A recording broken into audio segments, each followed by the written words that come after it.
Hello everyone. आज हम start करने जा रहे हैं चैप्टर नंबर 15 जिसका नाम है प्रोबेबिलिटी। जैसे कि आप सभी जानते हो कि प्रोबेबिलिटी मैथ्स का वो टॉपिक है जिसके अंदर हम किसी भी घटना के होने की संभावना का पता करते हैं कि जैसे अगर हम एक कॉइन को टॉस करते हैं तो उसमें हेड के आने की क्या संभावना है या फिर टेल्स के आने की क्या संभावना है, यानी कि किसी भी घटना के होने के क्या चांसेस होते हैं, वो सब हम पढ़ते हैं प्रोबेबिलिटी के अंदर। तो वीडियो के अंदर हम सबसे पहले बात करेंगे प्रोबेबिलिटी के अंदर यूज़ होने वाले कुछ टर्म्स के बारे में। जैसे कि यहाँ पर सबसे पहले है experiment. An operation which can produce some well defined outcomes is known as an experiment. तो जब भी आप कोई काम करते हो, कोई एक्शन करते हो, जैसे कि किसी कॉइन को टॉस करना या किसी डाइस को थ्रो करना, तो इस तरह के जो भी ऑपरेशन होंगे, जो भी एक्शन होंगे, जिनके वेल डिफाइंड आउटकम्स होते हैं, यानी कि जिनके कुछ परिणाम होते हैं। जैसे कि अगर आप कॉइन को टॉस करते हैं तो उसके आउटकम्स होंगे, यानी कि उसके परिणाम होंगे कि उसके ऊपर हेड भी आ सकता है या टेल्स भी आ सकता है। ऐसे ही अगर आप किसी डाइस को थ्रो करते हो तो उसके जो आउटकम्स होंगे उसमें 1 से लेकर 6 तक का कोई भी नंबर आ सकता है। तो इस तरह के ऑपरेशन को या फिर एक्शन को कहा जाता है एक्सपेरिमेंट। फिर इसके बाद आता है trial. Performing of an experiment is called trial. कोई भी एक्सपेरिमेंट जितनी बार ट्राई किया जाएगा, यानी कि जितनी बार उसको रिपीट किया जाएगा, जितनी बार उसको परफॉर्म किया जाएगा, उसको हम बोलते हैं ट्रायल। जैसे कि अगर यहाँ पर एक कॉइन को हम एक बार टॉस करते हैं तो जो नंबर ऑफ ट्रायल है वो 1 हो जाएगा। अगर आप कॉइन को 3 टाइम्स टॉस करते हो तो यहाँ पर नंबर ऑफ ट्रायल्स जो है वो 3 हो जाएंगे। इसी तरह से थ्रोइंग अ डाइस, आप किसी भी डाइस को जितनी भी बार थ्रो करोगे उसके नंबर ऑफ ट्रायल्स उतने ही हो जाएंगे। फिर आता है इवेंट, यानी कि घटना। The outcomes of an experiment are called events. किसी भी एक्सपेरिमेंट के, जैसे आपने कोई एक्शन किया है, आपने कोई भी काम किया है, तो उसके जो भी आउटकम्स आएंगे, यानी कि उसके जो भी परिणाम होंगे, उन परिणामों को कहा जाता है इवेंट्स। जैसे कि अगर आप एक कॉइन को टॉस करते हो तो कॉइन को टॉस करने के 2 आउटकम्स होंगे। एक कि उसके ऊपर हेड आ सकता है और दूसरा कि उसके ऊपर टेल्स आ सकता है। तो ये हेड और ये टेल उस एक्सपेरिमेंट के, यानी कि कॉइन को टॉस करने के 2 इवेंट्स हो जाएंगे।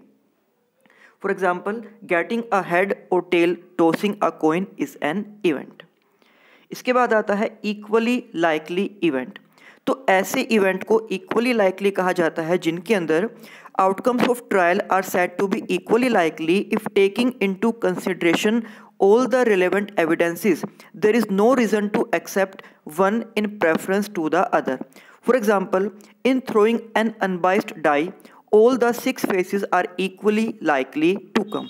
किसी भी एक्सपेरिमेंट को जब आप परफॉर्म करते हो तो उसके जो आउटकम्स होंगे, अगर हर एक आउटकम्स के आने के इक्वल चांस हो, यानी कि वहाँ पर हम ये नहीं कह सकते कि किसी एक इवेंट के होने के चांसेस ज़्यादा हैं और दूसरे इवेंट के होने के चांसेस कम हैं। फॉर एग्जाम्पल, अगर आप किसी कॉइन को टॉस करते हो तो उसमें हेड आने के और टेल्स आने के इक्वल चांसेस होते हैं। ऐसे ही अगर आप किसी डाई को थ्रो करते हो तो उसके अंदर 1, 2, 3, 4, 5 एंड 6 आने के सभी के इक्वल चांसेस होते हैं। तो इस तरह के इवेंट्स को कहा जाता है इक्वली लाइकली इवेंट, जहां पर सभी इवेंट की प्रोबेबिलिटी एक दूसरे के एकदम इक्वल हो। इसके बाद आता है elementary event. An event having only one outcome is called an elementary event. जिस इवेंट का केवल और केवल एक ही आउटकम होता है उनको एलिमेंट्री इवेंट्स कहा जा सकता है। जैसे कि अगर आप किसी डाइस को थ्रो करते हो तो उसके ऊपर अगर आप इवेंट इस तरह से मानकर चलते हो कि ओड नंबर्स का आना और इवन नंबर्स का आना, तो डाइस के ऊपर ओड नंबर होते हैं 1, 3 एंड 5, तो ये एक इवेंट है। और इवन नंबर्स का आना, इवन नंबर उसके ऊपर होते हैं 2, 4 एंड 6, ये भी एक इवेंट है। बट आप देख सकते हो कि इन इवेंट्स के अंदर 3 आउटकम्स हैं। इसके अंदर भी 3 एलिमेंट्स हैं, इसके अंदर भी 3 एलिमेंट्स हैं।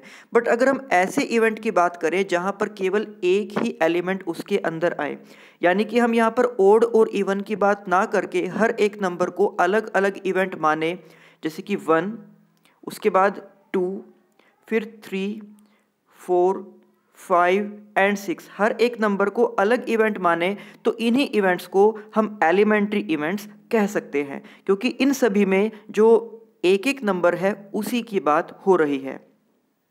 इसी तरह से जब आप एक कॉइन को टॉस करते हो तो उसके ऊपर हेड का आना और उसके ऊपर टेल्स का आना, तो ये भी केवल एक ही एलिमेंट है और ये भी केवल एक ही एलिमेंट है, तो ये भी उसके एलिमेंट्री इवेंट्स ही कहलाएंगे। तो यहाँ पर एक बात कही गई है, the sum of the probabilities of all the elementary events of an experiment is 1। किसी भी एक्सपेरिमेंट के जितने भी एलिमेंट्री इवेंट्स होते हैं उन सभी की प्रोबेबिलिटीज़ का सम हमेशा 1 के इक्वल होता है। जैसे कि अगर आप कॉइन को टॉस करते हो तो उसमें हेड की प्रोबेबिलिटी एंड उसमें टेल्स की प्रोबेबिलिटी, इन दोनों का सम इक्वल हो जाएगा 1 के। या फिर अगर आप एक डाइस को थ्रो करते हो तो उसके ऊपर 1 आने की प्रोबेबिलिटी, उसी के ऊपर 2 आने की प्रोबेबिलिटी, फिर 3 की प्रोबेबिलिटी प्लस 4 की प्रोबेबिलिटी, उसी में 5 की प्रोबेबिलिटी एंड 6 की प्रोबेबिलिटी, ये सभी उसके एलिमेंट्री इवेंट्स हैं। तो इन सभी की प्रोबेबिलिटीज़ का जो सम होगा वो भी 1 के ही इक्वल होगा। फिर आता है sample space. The set of all possible outcomes in a trial is called sample space. किसी भी ट्रायल के या फिर किसी भी एक्सपेरिमेंट के जितने भी पॉसिबल आउटकम्स होते हैं, अगर हम उन सभी को एक सेट के फॉर्म में लिख दें, एक ग्रुप के फॉर्म में लिख दें, तो वो सेट वो ग्रुप कहलाएगा सैम्पल स्पेस। फॉर एग्जांपल अगर आप कॉइन को टॉस करते हो तो उसके 2 आउटकम्स होते हैं, एक हेड और दूसरा टेल। अगर आप हेड और टेल को इस तरह से एक सेट के फॉर्म में लिख देते हो कर्ली ब्रैकेट का यूज़ करके, तो ये कहलाएगा सैम्पल स्पेस। इसी तरह से अगर आप एक डाई को थ्रो करते हो तो उसके ऊपर नंबर्स आ सकते हैं 1, 2, 3, 4, 5 एंड 6। तो इन सभी को भी अगर आप एक सेट के अंदर लिखते हो, यानी कि कर्ली ब्रैकेट्स के अंदर लिखते हो, तो ये भी उसका एक सैम्पल स्पेस हो जाएगा। तो यहाँ पर आप देख सकते हो, if a fair coin is tossed there are 2 possible outcomes namely head and tail. तो sample space equals to curly bracket के अंदर लिख दिया गया है H, T। इसी तरह से इन अनबाइस्ड डाई इज थ्रोन, अगर किसी डाई को हम थ्रो करते हैं तो उसका जो सैम्पल स्पेस बनेगा उसके अंदर एलिमेंट्स आएंगे 1, 2, 3। यहाँ पर आपको प्लस का 3 ही लिखना है, 1, 2, 3, 4, 5, 6। तो इस तरह से इनको भी कर्ली ब्रैकेट्स के अंदर जब हम लिख देंगे तो ये भी एक सैम्पल स्पेस ही बन जाएगा। फिर कहा गया कि when 2 coins are tossed, अगर 2 coins को एक साथ टॉस किया जाए तो उनके आउटकम्स होंगे कि या तो दोनों coins पर हेड आ सकता है, या उनमें से फर्स्ट coin पर हेड और सेकंड coins पर टेल आ जाए, या फिर फर्स्ट coin पर टेल और सेकंड coin पर हेड आ जाए, या फिर दोनों ही coins पर टेल आ जाए। तो इस तरह के जो आउटकम्स हैं उनको भी जब हम कर्ली ब्रैकेट्स के अंदर लिख देंगे तो ये भी उसका एक सैम्पल स्पेस ही बन जाएगा। फिर आता है favourable cases. If we toss a coin the number of favourable cases for a head is 1, that is H, and total number of equally likely cases equals to 2। जैसे कि अगर कोई एक्सपेरिमेंट किया गया कॉइन को टॉस करने का, तो उसके अंदर टोटल नंबर ऑफ केसेस जो हैं, यानी कि उसके सभी जो आउटकम्स हैं वो तो हैं 2, बट फेवरेबल केसेस का मतलब यहाँ पर होगा वो इवेंट जिसकी प्रोबेबिलिटी हम फाइंड करना चाहते हैं। जैसे कि अगर हम किसी कॉइन को टॉस करते हैं और उसके अंदर हम हेड के आने की प्रोबेबिलिटी को फाइंड आउट करना चाहते हैं, तो जो फेवरेबल केस होगा वो यहाँ पर हेड हो जाएगा। और हम यही देखेंगे कि एक कॉइन को टॉस करने के बाद उसमें कितनी बार हेड आता है। तो यहाँ पर अगर आप किसी कॉइन को टॉस करते हो तो उसके टोटल जो पॉसिबल आउटकम्स होंगे वो होंगे 2, जिनमें से एक होगा हेड और दूसरा हो जाएगा टेल।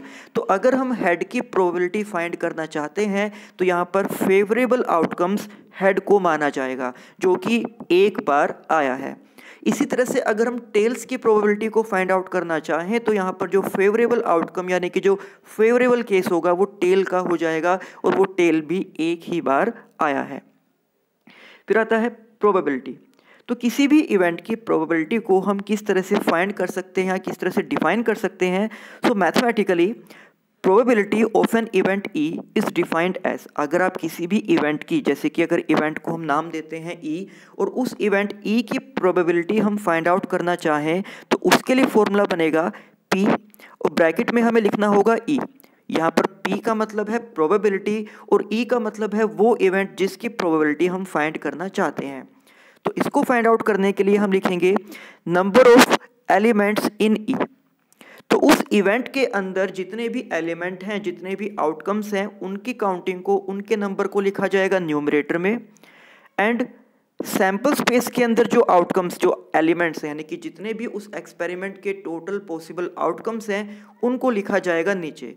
जैसे कि अगर आप एक कॉइन को टॉस करते हो तो उसके दो आउटकम्स होंगे, एक हेड और दूसरा टेल, और आप यहाँ पर अगर हेड की प्रोबेबिलिटी फाइंड आउट करना चाहते हो तो आप ये देखोगे कि इसमें हेड कितनी बार आता है। तो यहाँ पर हेड एक बार है तो यहाँ पर न्यूमरेटर में लिख दिया जाएगा 1 को, और यहाँ पर आप देख सकते हो कि टोटल दो आउटकम्स हैं, एक हेड और एक टेल, उसको लिख दिया जाएगा डिनोमिनेटर में। तो इस तरह से हेड के आने की प्रोबेबिलिटी हो जाएगी 1/2। एंड यहीं पर अगर आप टेल की प्रोबेबिलिटी फाइंड करना चाहते हो तो आप देख सकते हो कि यहाँ पर टेल भी एक ही बार है और टोटल आउटकम्स 2 हैं, तो इस तरह से टेल की प्रोबेबिलिटी भी 1/2 ही होगी। तो आप यहाँ पर लिख सकते हो कि नंबर ऑफ एलिमेंट इन ई ये न्यूमरेटर में लिखा जाएगा and number of elements in sample space ये डिनोमिनेटर में लिखा जाएगा। आप इसको ऐसे भी कह सकते हो कि number of outcomes of favourable cases to E, यानी कि जो आपका इवेंट ई है जिसकी प्रोबेबिलिटी आप फाइंड आउट करना चाहते हो, उसी के आउटकम्स को फेवरेबल आउटकम कहा जाएगा और उसके डिवाइड में हमें लिख देना होगा total number of possible outcomes. तो इस तरह से ये किसी भी इवेंट की प्रोबेबिलिटी को फाइंड आउट करने का फॉर्मूला बन जाता है। इसके बाद हम लिख सकते हैं the probability of an event E is a number between 0 and 1 inclusive. किसी भी इवेंट की जो प्रोबेबिलिटी होगी वो 0 और 1 के बीच में होगी एंड इंक्लूसिव मीन्स वो 0 भी हो सकती है और वो 1 भी हो सकती है और 0 और 1 के बीच का कोई नंबर भी हो सकती है। बट किसी भी इवेंट की प्रोबेबिलिटी कभी भी 0 से छोटी नहीं होगी, यानी कि नेगेटिव में आपको किसी भी इवेंट की प्रोबेबिलिटी कभी नहीं मिलेगी।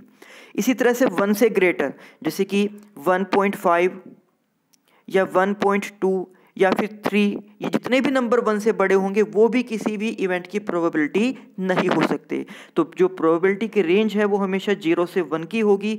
तो प्रोबेबिलिटी 0 भी हो सकती है, 1 भी हो सकती है और उनके बीच का कोई भी एक नंबर वो भी हो सकती है। So if P equals to 0, अगर किसी इवेंट E की प्रोबेबिलिटी 0 है तो इसका मतलब है कि वो इवेंट इम्पॉसिबल इवेंट है। Then the event can not possibly अकर, तो वो इवेंट पॉसिबल नहीं हो सकता। N event that can not occur has 0 probability, जो इवेंट हो ही नहीं सकता उसकी प्रोबेबिलिटी 0 होती है and such an event is called impossible event, क्योंकि जो इवेंट पॉसिबल ही नहीं है उसको हम इम्पॉसिबल इवेंट कहते हैं। फॉर एग्जाम्पल, अगर हमारे पास एक बॉक्स है, उसके अंदर 2 रेड बॉल हैं और 2 वाइट बॉल हैं, और अगर हम प्रोबेबिलिटी फाइंड आउट करना चाहे यहाँ पर एक ऐसे इवेंट की कि यहाँ पर हम कहें कि ब्लू बॉल की प्रोबेबिलिटी क्या होगी, आप ये देख सकते हो कि इस बॉक्स के अंदर केवल रेड और वाइट बॉल्स हैं, यहाँ पर ब्लू बॉल है ही नहीं। तो इस तरह का जो इवेंट होगा वो इम्पॉसिबल इवेंट हो जाएगा और इसकी जो प्रोबेबिलिटी है वो हो जाएगी 0। फिर आगे, if P E equals to 1, अगर किसी इवेंट E की प्रोबेबिलिटी 1 के इक्वल है then the event is certain to occur, यानी कि कंफर्म है, ये बात श्योर है कि वो इवेंट होगा ही होगा। An event that is certain to occur has probability equal to 1 and is called a sure event. इस तरह का इवेंट जो कंफर्म है कि होगा ही होगा, उस इवेंट की प्रोबेबिलिटी हो जाएगी 1 और उस टाइप के इवेंट को हम बोलते हैं श्योर इवेंट। फॉर एग्जाम्पल, अगर हमारे पास एक बॉक्स है और उसके अंदर 4 रेड बॉल्स हैं, एक बॉक्स के अंदर आपके पास 4 रेड कलर की बॉल्स हैं और आपको इसमें रेड कलर की ही प्रोबेबिलिटी फाइंड आउट करनी है। तो आप देख सकते हो कि सारी ही बॉल्स रेड हैं, तो आप इनमें से कोई भी बॉल अगर निकालते हो तो वो रेड कलर की ही निकलेगी। तो ये जो इवेंट है वो एक श्योर इवेंट हो जाएगा कि आप चाहे इसमें से किसी भी बॉल को निकालते हो वो रेड कलर की ही होगी और इस इवेंट की प्रोबेबिलिटी हो जाएगी 1। इसके बाद आता है कॉम्प्लीमेंट्री इवेंट्स। कॉम्प्लीमेंट्री इवेंट्स यानी कि जो इवेंट एक दूसरे के बिल्कुल अपोजिट हो। जैसे कि एक इवेंट अगर हम लें ओड नंबर्स का तो उसका कॉम्प्लीमेंट्री हो जाएगा इवन नंबर। एक इवेंट अगर हम लेते हैं किसी घटना के होने का तो उसका कॉम्प्लीमेंट्री हो जाएगा उस घटना के ना होने का। तो यहाँ पर हम कह सकते हैं कि किसी भी इवेंट के होने की और उसके ना होने की प्रोबेबिलिटी का सम हमेशा 1 के इक्वल होता है।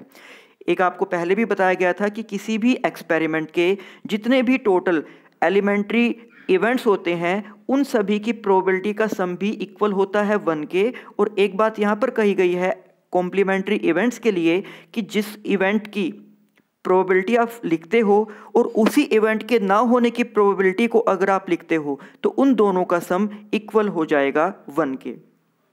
तो यहाँ पर अगर आपको किसी भी इवेंट के ना होने की प्रोबेबिलिटी निकालनी है तो आप इसको उधर लेकर जा सकते हो माइनस में। तो इस तरह से P नोट E यानी कि E के ना होने की प्रोबेबिलिटी का जो सम है, जो वैल्यू है वो हो जाएगी 1 माइनस प्रोबेबिलिटी ऑफ E। इसी तरह से अगर आप यहाँ पर E इवेंट के होने की प्रोबेबिलिटी को फाइंड आउट करना चाहते हैं तो आप यहाँ पर नोट E को लेकर जा सकते हो राइट हैंड साइड में। सो 1 minus probability of note E। और यहाँ पर नोट E को E बार से भी रिप्रेजेंट किया जा सकता है। तो चलिए अब इसके बाद हम स्टार्ट करते हैं एक्सरसाइज 15.1 और इस वीडियो में हम इस एक्सरसाइज में से सम नंबर 1 से लेकर 8 तक सोल्व करेंगे। तो यहाँ पर क्वेश्चन नंबर 1 है complete the following statement. First part में हमसे पूछा गया है probability of an event E plus probability of the event note E। तो जस्ट अभी मैंने आपको बताया था कि किसी भी इवेंट के होने की और उसके ना होने की प्रोबेबिलिटी का सम होता है 1 के इक्वल। और यही हमसे यहाँ पर पूछा गया है कि किसी इवेंट E की प्रोबेबिलिटी और उस इवेंट के ना होने की प्रोबेबिलिटी का जो सम है वो कितना होगा। तो यहाँ पर हमारा जो आंसर है वो हो जाएगा 1, कि जो फर्स्ट पार्ट में हमें आंसर लिखना है वो 1 लिखना है। इसके बाद second part, the probability of an event that can not happen is. एक ऐसे इवेंट की प्रोबेबिलिटी जो हो ही नहीं सकता वो हो गई 0 and such an event is called impossible event. ये भी अभी मैंने आपको बताया था कि जो इवेंट हो ही नहीं सकता उसकी प्रोबेबिलिटी होगी 0 के इक्वल और उस इवेंट को हम बोलते हैं इम्पॉसिबल इवेंट। इसके बाद है the probability of an event that is certain to happen, यानी कि जो इवेंट कन्फर्म है, श्योर है कि वो इवेंट होगा ही होगा, उसकी प्रोबेबिलिटी होती है 1 के इक्वल और इस तरह के इवेंट को हम बोलते हैं श्योर इवेंट या फिर आप इसको सर्टेन इवेंट भी कह सकते हो। तो यहाँ पर उस इवेंट की प्रोबेबिलिटी को हम लिखेंगे 1 और उस तरह के इवेंट को कहा जाएगा श्योर इवेंट या फिर certain event. Now fourth, the sum of probabilities of all the elementary events of an experiment। ये भी मैंने आपको बताया था वीडियो की स्टार्टिंग में ही कि किसी भी एक्सपेरिमेंट के जितने भी एलिमेंट्री इवेंट्स होते हैं उन सभी की प्रोबेबिलिटीज़ का जो सम है वो 1 के इक्वल होगा। जैसे कि अगर आप कॉइन को टॉस करते हो तो उसमें हेड की प्रोबेबिलिटी एंड टेल की प्रोबेबिलिटी दोनों का सम 1 के इक्वल हो जाएगा। अगर आप एक डाइस को थ्रो करते हो तो उसमें 1 2 3 4 5 6 इन सभी नंबर्स के आने की प्रोबेबिलिटीज़ का जो सम होगा वो भी 1 के ही इक्वल हो जाएगा। इसके बाद है fifth part, the probability of an event is greater than और equal to dash and less than और इक्वल टू डैश। तो ये अभी मैंने आपको बताया था कि किसी भी इवेंट की जो प्रोबेबिलिटी है वो हमेशा 0 से 1 के इक्वल होगी, यानी कि वो प्रोबेबिलिटी 0 से ग्रेटर और 0 के इक्वल होगी और 1 से लेस और 1 के इक्वल होगी, यानी कि किसी भी इवेंट की प्रोबेबिलिटी 0 के इक्वल भी होगी और 0 से ग्रेटर भी होगी। ऐसे ही किसी भी इवेंट की प्रोबेबिलिटी 1 के इक्वल भी होगी और 1 से लेस भी होगी, यानी कि जो प्रोबेबिलिटी है वो 0 भी हो सकती है, 1 भी हो सकती है और उनके बीच का कोई भी नंबर उसके इक्वल भी हो सकती है। बट 0 से लेस या 1 से ग्रेटर किसी भी इवेंट की प्रोबेबिलिटी नहीं होगी। इसके बाद sum number 2, which of the following experiment have equally likely outcomes. तो ये भी मैंने आपको बताया था स्टार्टिंग में कि इक्वली लाइकली इवेंट्स उनको कहा जाएगा जिसमें सभी इवेंट्स की, सभी आउटकम्स की प्रोबेबिलिटी का सम हमेशा 1 के इक्वल होगा। इक्वली लाइकली आउटकम्स उनको कहा जाएगा जहां पर सभी इवेंट्स की जो प्रोबेबिलिटी है, सभी आउटकम्स की जो प्रोबेबिलिटी है वो एक दूसरे के इक्वल होगी। तो यहाँ पर फर्स्ट पार्ट है, a driver attempts to start a car, the car starts और डज नॉट स्टार्ट। तो एक एक्सपेरिमेंट यहाँ पर है कि एक ड्राइवर कार को स्टार्ट करने की कोशिश करता है, तो कार स्टार्ट होगी या कार स्टार्ट नहीं होगी। यहाँ पर हमें देखना है कि क्या इन दोनों की प्रोबेबिलिटीज सेम है। तो हम ये कहेंगे कि ये एक इक्वली लाइकली इवेंट नहीं है, क्योंकि कार का स्टार्ट होना या कार का स्टार्ट ना होना ये अलग अलग फैक्टर्स के ऊपर डिपेंड करता है। जैसे कि मानकर चलिए कि अगर कार पहले से ही ख़राब है तो वो स्टार्ट नहीं होगी, या कार के अंदर अगर फ्यूल नहीं है तो भी कार स्टार्ट नहीं होगी, या फिर अगर ड्राइवर उसको ठीक तरीके से स्टार्ट करने की कोशिश नहीं कर रहा है तो भी वो कार स्टार्ट नहीं होगी।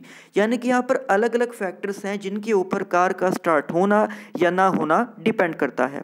तो हम यहाँ पर लिख देंगे it is not as equally likely event as it depends on various factors such as whether the car will start or not and factors for both the conditions are not same। कि car का start होना या ना होना अलग अलग factors पर depend करता है और ये जो फैक्टर हैं वो दोनों ही कंडीशन में सेम नहीं होंगे। Second, a player attempts to shoot a basketball, he और शी शूट्स और मिसेस द शूट। तो यहाँ पर कहा गया है कि एक प्लेयर है जो बास्केटबॉल को शूट करने की कोशिश करता है, तो वह उसको शूट कर पाएगा या शूट को मिस कर देगा। हमें बताना है कि ये इक्वली लाइकली आउटकम है या नहीं है। तो ये भी एक इक्वली लाइकली आउटकम नहीं है, क्योंकि यहाँ पर बॉल को शूट कर पाना या ना कर पाना डिपेंड करता है प्लेयर की एबिलिटी पर, और हर एक प्लेयर की एबिलिटी अलग अलग होती है। तो इसलिए हम कहेंगे कि ये भी एक इक्वली लाइकली इवेंट नहीं है। So it is not an equally likely event as it depends on the player's ability and there is no information given about that. Now third, a trial is made to answer a true false question. The answer is right or wrong. अगर एक question है जिसका answer आपको बताना है true या फिर false में, आप उसका आंसर बताते हो, आप उसका आंसर लिखते हो या तो ट्रू या फिर आप लिखते हो फॉल्स। तो अगर आपने उसका आंसर ठीक बताया है तो आपका वो आंसर राइट हो जाएगा, अगर आपने उसका आंसर गलत बताया है तो वो आंसर रॉन्ग हो जाएगा। तो यहाँ पर दोनों के होने के चांसेस इक्वल हैं, यानी कि उस आंसर के राइट होने के और रॉन्ग होने के चांसेस एकदम इक्वल हैं। सो हम ये कह सकते हैं कि ये एक इक्वली लाइकली इवेंट है। Now fourth part, a baby is born, it is a boy और अ गर्ल। तो किसी भी अगर एक बेबी बोर्न होता है, एक बच्चा पैदा होता है, तो उसके बॉय या गर्ल होने के जो चांसेस हैं वो इक्वल होंगे। तो इस तरह से ये इवेंट भी एक इक्वली लाइकली इवेंट हो जाएगा। इसके बाद सम नंबर 3, हमसे कहा गया है कि why is tossing a coin considered to be a fair way of deciding which team should get the ball at the beginning of a football game. तो फुटबॉल गेम के स्टार्टिंग में ये decide करने के लिए कि कौन सी टीम को बॉल मिलेगी, उसको डिसाइड करने के लिए कॉइन को टॉस करना एक फेयर वे, एक सही माध्यम क्यों माना जाता है। तो जैसे कि आपको अभी मैंने सम नंबर 2 में बताया था इक्वली लाइकली आउटकम्स के बारे में कि किसी भी एक्सपेरिमेंट के अगर सभी आउटकम्स की प्रोबेबिलिटी एक दूसरे के इक्वल होगी तो उनको इक्वली लाइकली आउटकम्स कहा जाएगा। यानी कि वहाँ पर पहले से ही डिसाइड नहीं होगा कि किसी एक इवेंट की प्रोबेबिलिटी ज़्यादा है या दूसरे इवेंट की प्रोबेबिलिटी कम है। तो इसी तरह से अगर आप एक कॉइन को टॉस करते हो तो उसके अंदर 2 ही आउटकम्स हो सकते हैं, या तो उसके ऊपर हेड आएगा या फिर उसके ऊपर टेल्स आएगा, और दोनों के ही आने के चांसेस इक्वल हैं। यानी कि यहाँ पर हम कह सकते हैं कि ये इक्वली लाइकली आउटकम्स हैं। तो इसीलिए यहाँ पर ये कहा नहीं जा सकता कि हेड आने के चांसेस ज़्यादा हैं या टेल्स आने के चांसेस ज़्यादा हैं, क्योंकि यहाँ पर दोनों के ही चांसेस इक्वल हैं। तो इसका मतलब ये है कि दोनों ही टीम को बॉल मिलने के चांसेस भी इक्वल होंगे। इसीलिए फुटबॉल गेम को स्टार्ट करने से पहले या किसी और दूसरे गेम को स्टार्ट करने से पहले एक कॉइन को टॉस किया जाता है। तो आप इसके आंसर में लिख सकते हो, when we toss a coin the possible outcomes are only two, head और टेल। जब भी हम एक कॉइन को टॉस करते हैं तो उसके दो ही पॉसिबल आउटकम्स होते हैं, एक तो हेड और दूसरा tail, which are equally likely outcome, जो कि इक्वली लाइकली आउटकम्स हैं क्योंकि दोनों के ही आने के चांसेस इक्वल होते हैं। Therefore, the result of an individual toss is completely unpredictable। तो इसलिए उस टॉस का जो रिजल्ट है वो अनप्रिडिक्टेबल होता है, यानी कि टॉस करने से पहले कोई भी ये प्रिडिक्ट नहीं कर सकता, ये अनुमान नहीं लगा सकता कि उस कॉइन के ऊपर हेड आएगा या फिर टेल आएगा। तो इस तरह से दोनों ही टीम को टॉस जीतने के चांसेस बिल्कुल इक्वल हो जाते हैं। अब यहाँ पर है सम नंबर 4, जिसमें हमसे पूछा गया है विच of the following can not be the probability of an event. तो 4 नंबर्स हमें दिए गए हैं, 2/3, -1.5, 15% एंड 0.7। हमसे पूछा गया है कि इन चारों में से ऐसा कौन सा नंबर है जो किसी इवेंट की प्रोबेबिलिटी नहीं हो सकता। तो मैंने आपको बताया था कि किसी भी इवेंट की प्रोबेबिलिटी हमेशा 0 और 1 के इक्वल या उनके बीच के किसी भी नंबर के इक्वल होती है। बट यहाँ पर आप देख सकते हो कि जो ऑप्शन नंबर बी है वो नेगेटिव में है, यानी कि वो 0 से छोटा है, और 0 से छोटा यानी कि 0 से लेस या 1 से ग्रेटर किसी भी इवेंट की प्रोबेबिलिटी नहीं हो सकती। इसलिए हम कहेंगे कि जो ऑप्शन नंबर बी है वो किसी भी इवेंट की प्रोबेबिलिटी में नहीं आएगा। तो हम यहाँ पर लिख सकते हैं probability of an event E is always greater than और इक्वल टू 0। किसी भी इवेंट यानी कि ई की जो प्रोबेबिलिटी होगी वो 0 के इक्वल या उससे ग्रेटर होती है, and it is always less than और इक्वल टू 1, और ये 1 के इक्वल या 1 से लेस भी होती है। This implies that the probability of an event can not be negative और ग्रेटर देन 1। तो यहाँ से हमें पता चलता है कि किसी भी इवेंट की प्रोबेबिलिटी कभी भी नेगेटिव नहीं हो सकती या 1 के ग्रेटर भी नहीं होगी। Therefore out of these alternatives -1.5 can not be a probability of an event. तो इसलिए यहाँ पर ऑप्शन नंबर बी इसका आंसर हो जाएगा।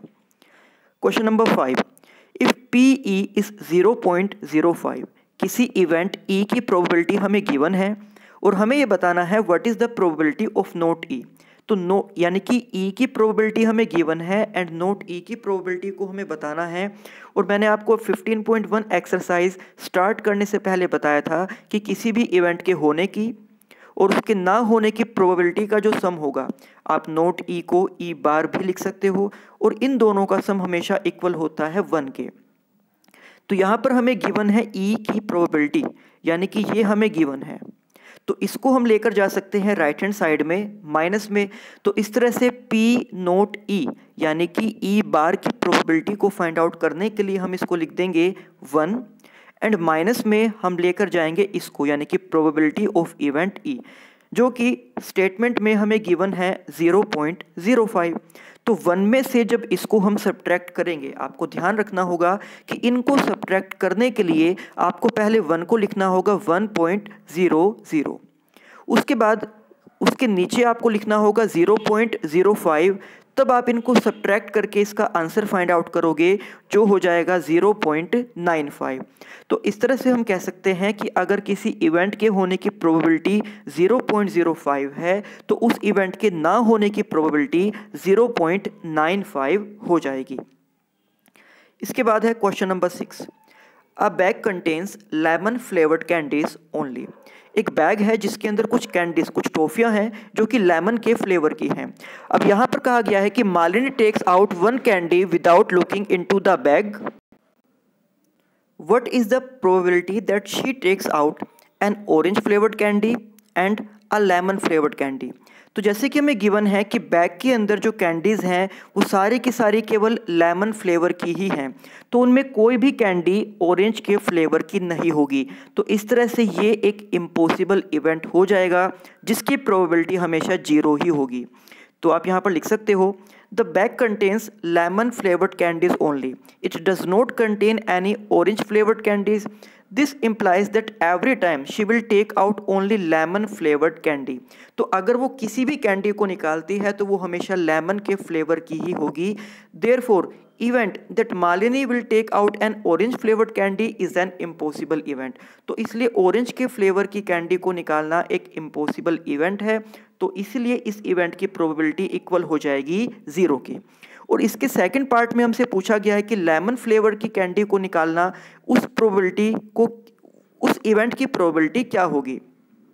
तो क्योंकि बैग के अंदर सारी ही कैंडीज़ लेमन के फ्लेवर की हैं, तो वो उनमें से चाहे किसी भी कैंडी को निकाले वो लेमन के फ्लेवर की ही होगी। तो इस तरह से ये एक श्योर इवेंट है, क्योंकि ये कंफर्म है कि कोई भी कैंडी वो निकाले लेमन के फ्लेवर की ही होगी। तो इस तरह से इसकी जो प्रोबेबिलिटी है वो हो जाएगी 1 के इक्वल। इसके बाद है क्वेश्चन नंबर 7, जिसमें हमसे कहा गया है कि it is given that in a group of 3 students the probability of 2 students not having the same birthday is 0.992। तो 3 स्टूडेंट्स का एक ग्रुप है, उनमें से किसी भी दो स्टूडेंट्स का बर्थडे एक ही दिन पर ना होने की प्रोबेबिलिटी कहा गया है कि not having the same birthday is 0.992। जैसे आपने भी देखा होगा कि आपके क्लास के अंदर जो आपके क्लासमेट्स हैं उनमें से किसी भी दो क्लासमेट का बर्थडे एक ही दिन पर आने के बहुत ही कम चांसेस होते हैं। तो वही यहाँ पर कहा गया है कि उन दो स्टूडेंट्स का बर्थडे एक ही दिन पर ना होने की प्रोबेबिलिटी 0.992 है। तो एक तरह से आप ये कह सकते हो कि हमें ये किसी इवेंट के ना होने की प्रोबेबिलिटी गिवन है, और हमसे यहाँ पर पूछा गया है what is the probability that 2 students have the same birthday. तो हमें ये बताना है कि दो बच्चों के जन्मदिन एक ही दिन पर होने की प्रोबेबिलिटी क्या होगी। मीन्स हमें यहाँ पर एक इवेंट के ना होने की प्रोबेबिलिटी गिवन है और उस इवेंट के होने की प्रोबेबिलिटी हमें फाइंड आउट करनी है। तो किसी भी इवेंट का ना होना उसको हम नोट ई या फिर ई बार से रिप्रेजेंट कर सकते हैं। So probability that 2 students are not having same birthday means probability of E bar is 0.992, यानी कि ये जो प्रोबेबिलिटी है वो ई के ना होने की है, और हमें बताना है कि इवेंट ई की प्रोबेबिलिटी क्या होगी। तो जैसे कि आपको पता ही है किसी भी इवेंट के होने की और उस इवेंट के ना होने की प्रोबेबिलिटी का सम हमेशा होता है 1 के इक्वल। तो हमें यहाँ पर ई के ना होने की प्रोबेबिलिटी गिवन है, तो इसको फाइंड आउट करने के लिए, यानी कि ई की प्रोबेबिलिटी को फाइंड आउट करने के लिए हम इसको लेकर जाएंगे राइट हैंड साइड में माइनस में। तो आप लिख सकते हो कि probability of event E is equal to 1 minus probability of event not E. तो आपको यहाँ पर 1 में से उस इवेंट के ना होने की प्रोबेबिलिटी मीन्स 0.992 को सब्ट्रैक्ट करना होगा, और इसको सब्ट्रैक्ट करने के लिए आपको ध्यान रखना होगा कि पहले आप 1 को लिखोगे 1.000, उसके नीचे आपको लिखना होगा 0.992 एंड देन आप इनको सब्ट्रैक्ट करोगे, और इनको सब्ट्रैक्ट करके आंसर आ जाएगा 0.008। तो ये उस इवेंट के होने की प्रोबेबिलिटी है, यानी कि ये उन दो स्टूडेंट्स का बर्थडे एक ही दिन पर होने की प्रोबेबिलिटी है। इसके बाद है question number 8, a bag contains 3 red balls and 5 black ball. किसी बैग के अंदर 3 रेड बॉल हैं और 5 ब्लैक बॉल हैं, तो इस तरह से आप देख सकते हो कि उसमें टोटल 8 बॉल्स हैं। आगे कहा गया है a ball is drawn at random from the bag. उस बैग में से कोई भी एक बॉल निकाल दी गई। So what is the probability that the ball drawn is red and not red. तो आप यहाँ पर लिख सकते हो कि total number of balls in the bag equals to 8, क्योंकि यहाँ पर 3 रेड कलर की बॉल्स हैं और 5 ब्लैक कलर की बॉल्स हैं, तो total number of balls in the bag equals to 8। तो अगर आपको यहाँ पर फाइंड आउट करना है probability of getting a red ball, यानी कि रेड बॉल के आने की प्रोबेबिलिटी आपको फाइंड आउट करनी है, तो जितने रेड बॉल हैं उनको आप लिखोगे न्यूमरेटर में, और जितने टोटल नंबर ऑफ बॉल्स हैं उनको आप लिखोगे डिनोमिनेटर में, यानी कि 3/8। और जो प्रोबेबिलिटी का फॉर्मूला मैंने आपको बताया था कि ऊपर हम लिखते हैं number of favourable outcomes. Favourable outcomes यानी कि वो आउटकम्स जिनकी प्रोबेबिलिटी हम फाइंड करना चाहते हैं। तो यहाँ पर हम फाइंड आउट करना चाहते हैं रेड की प्रोबेबिलिटी, तो यही फेवरेबल आउटकम्स हो जाएंगे। और डिवाइड में हम लिखते हैं, यानी कि डिनोमिनेटर में लिखते हैं हम टोटल पॉसिबल आउटकम्स को। तो टोटल आउटकम्स यानी कि टोटल नंबर ऑफ बॉल्स हैं 8, तो इस तरह से रेड के आने की प्रोबेबिलिटी यहाँ पर हो जाएगी 3/8। इसके बाद है सेकंड पार्ट में हमें बताना है नोट रेड, यानी कि रेड के ना आने की प्रोबेबिलिटी। तो जैसे कि हम रेड के आने की प्रोबेबिलिटी निकाल चुके हैं और अब हमें इसी के ना आने की प्रोबेबिलिटी निकालनी है, तो आप इसको सब्ट्रैक्ट कर सकते हो 1 में से।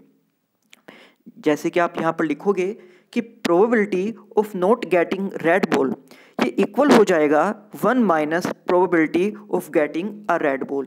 जैसे कि अगर आपको किसी भी इवेंट के ना होने की प्रोबेबिलिटी निकालनी है, तो आपको 1 में से उसी इवेंट के होने की प्रोबेबिलिटी को सब्ट्रैक्ट करना होगा। तो यानी कि हम यहाँ पर 1 में से सब्ट्रैक्ट करेंगे इस 3/8 को, और इनको सब्ट्रैक्ट करने के लिए हम लेंगे एलसीएम, जो कि हो जाएगा 8। देन 8 की मल्टीप्लाई 1 से और साथ में 3, 8 माइनस 3 इज़ 5 डिवाइड बाय 8। तो इस तरह से हम ये कह सकते हैं कि उस एक्सपेरिमेंट में रेड कलर के बॉल आने की प्रोबेबिलिटी है 3/8 और रेड कलर के बॉल की ना आने की प्रोबेबिलिटी है 5/8, और यही इस सम में हमें फाइंड आउट करना था। तो ये थे एक्सरसाइज 15.1 के सम नंबर 1 से लेकर 8 तक। अब इसी एक्सरसाइज के बाकी सम हम करेंगे नेक्स्ट वीडियो में। तब तक आप इन सभी सम्स की अच्छे से प्रैक्टिस करना। तो मिलते हैं आपसे नेक्स्ट वीडियो में। Thank you.